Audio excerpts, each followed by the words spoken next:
A graça e a paz do Senhor Jesus Cristo, tudo bem? Eu vou dar continuidade ao vídeo a respeito do arrependimento. Eu não ia fazer isso, eu ia seguir para as doutrinas da graça de Deus, avançando para a segunda doutrina, mas deixarei isso para o próximo vídeo ainda.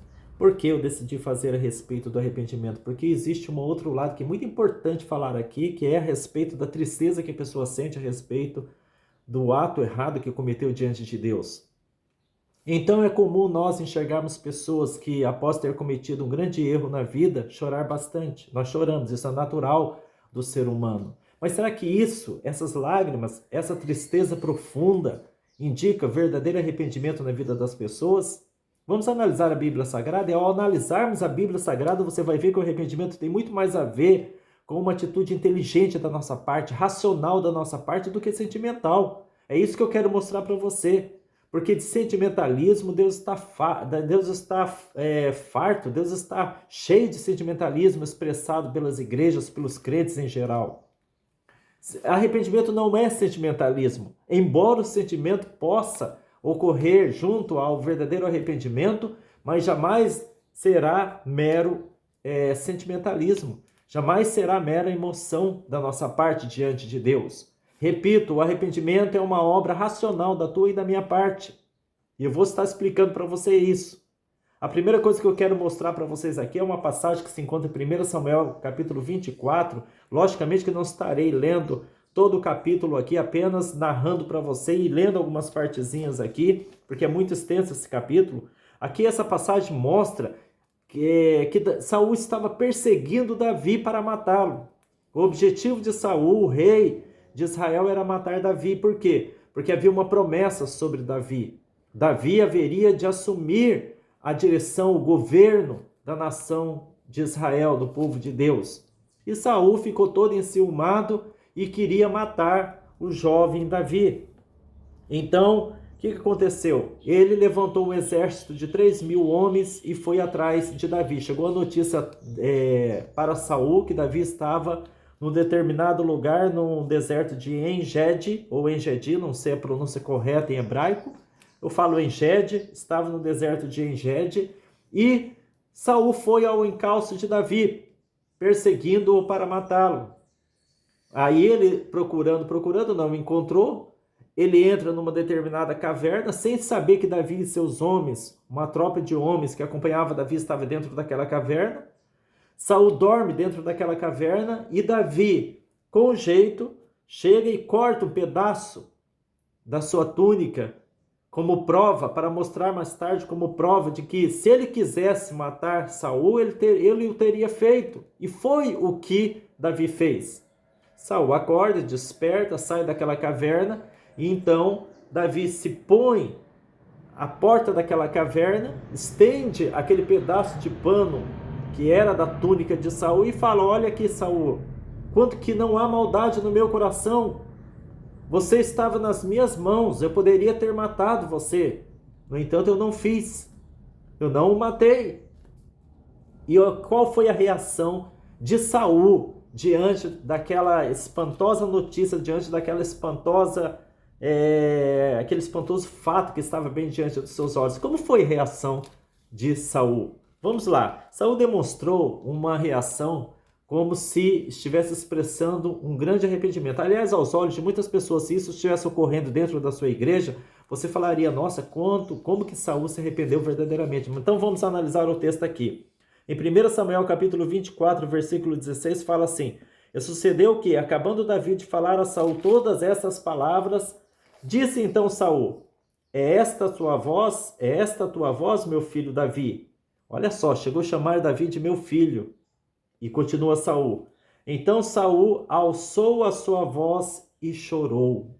Saul chorou bastante ao ver que Davi poderia ter matado. Ele poderia tê-lo matado, no entanto não fez. Aquilo comoveu o coração de Saul. Saul estava fingindo neste momento? Não, não estava fingindo neste momento. Ele de fato chorou, ele se quebrantou. Porque ele viu que a vida dele estava nas mãos de Davi e Davi não fez nada. Apenas cortou um pedaço da túnica dele para mostrar que, se ele quisesse ter matado Saul, ele o teria feito, mas não fez. para provar que ele não tinha intenção maligna nenhuma com relação ao rei de Israel. Quem estava sendo perseguido era Davi. E Davi não fez nada contra o seu perseguidor. E aquilo comoveu o coração de Saul. Saul chorou, alçou a sua voz e chorou diante de todos os seus soldados, chorou em voz alta.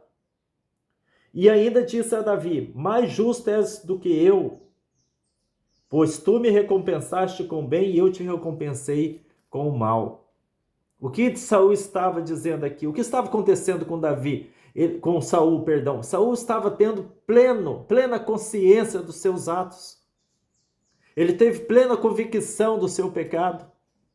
Você, Davi, é mais justo do que eu, porque tendo a oportunidade de acabar com a minha vida, você não o fez. Você é muito mais justo do que eu, que estou te perseguindo, procurando te matar. Veja, Saul, ele chorou e teve convicção de pecados. Então, se isso acontecesse bem diante dos seus olhos, a que conclusão você chegaria? Logicamente que você chegaria a esta conclusão: verdadeiramente este homem se arrependeu dos seus pecados. Mas este é o verdadeiro arrependimento de pecados? Quando nós choramos, quando nós nos entristecemos devido aos nossos erros, e quando até mesmo temos convicção do nosso erro, quando reconhecemos o nosso erro. Quero deixar claro para vocês que faz parte do arrependimento, mas precisa ainda de um outro elemento para que seja considerado verdadeiro arrependimento diante de Deus. Que elemento é este? O elemento de você abraçar a verdade e mudar de posicionamento, mudar de atitude diante de Deus e diante dos homens. É você abraçar a verdade de Deus, a Bíblia Sagrada, a palavra do Senhor Deus. É você manifestar a tua vontade e colocar em prática esta vontade de seguir o caminho do Senhor, de abandonar o caminho das trevas, abandonar o caminho dos teus erros, abandonar o caminho dos teus sentimentos errados e verdadeiramente se comprometer com a verdade bíblica, com a verdade de Deus. Isso e nada mais do que isso é arrependimento de pecados para Deus. Porque se você apenas chorar e apenas ter convicção de pecados e parar por aí, isso não será considerado arrependimento de pecados para Deus.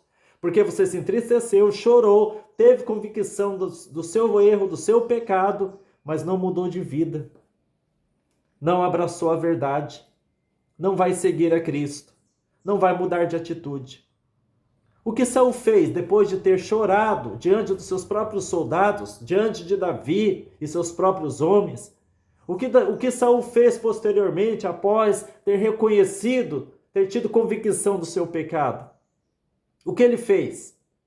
Ele foi embora, foi para sua casa e mais tarde voltou a perseguir Davi. Mais tarde ele reuniu seu exército, as suas tropas e foi ao encalço de Davi, procurando matá-lo. Ele repetiu o erro. Quantas pessoas choram e choram diante do altar de Deus, porque pecaram, porque erraram, porque fizeram isso, fizeram aquilo. Assume o seu erro também. Quantas pessoas assumem o seu erro? Não, eu errei mesmo, eu sou o errado. Mas não mudam de vida, não mudam de atitude. Por quê? Porque no fundo ficaram com medo das consequências que poderiam vir sobre essa pessoa. Porque no fundo somente se entristeceram diante dos seus erros. Somente reconheceram os seus erros. Mas não houve uma mudança, não houve a intenção de abandonar aquele caminho, o caminho do erro, e seguir o caminho da verdade. O caminho da verdade de Cristo. Então, arrependimento para Deus não é mera emoção e nem mera convicção de pecados. É andar na verdade do Evangelho, andar na verdade de Cristo. Isso e nada mais é arrependimento de pecados. Se você se entristecer somente, eu repito, e meramente ter convicção de pecados, e não passar para o passo seguinte, e o mais importante, que é abraçar a verdade de Cristo, se comprometer com a verdade de Deus, então para Deus ainda não passará de meras emoções, mero emocionalismo, aquilo que você está expondo diante de Deus ou diante do altar de uma igreja. Arrependimento de pecados é mudança contrária aos nossos passos, é seguir a verdade. Por isso que eu falei para vocês que é uma obra racional, é uma obra inteligente.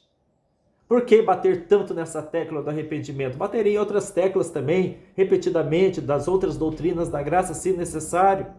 Por quê? Porque é o que Deus exige que nós venhamos compreender, para que não venhamos errar, para que não venhamos entender mal as suas doutrinas, para que nós venhamos enxergar se estamos tendo verdadeiro arrependimento ou não. Amém? Então, essa é a mensagem que eu deixo para vocês. No próximo vídeo estarei abordando uma outra doutrina da graça de Deus ou da salvação em Cristo. Fiquem com Deus.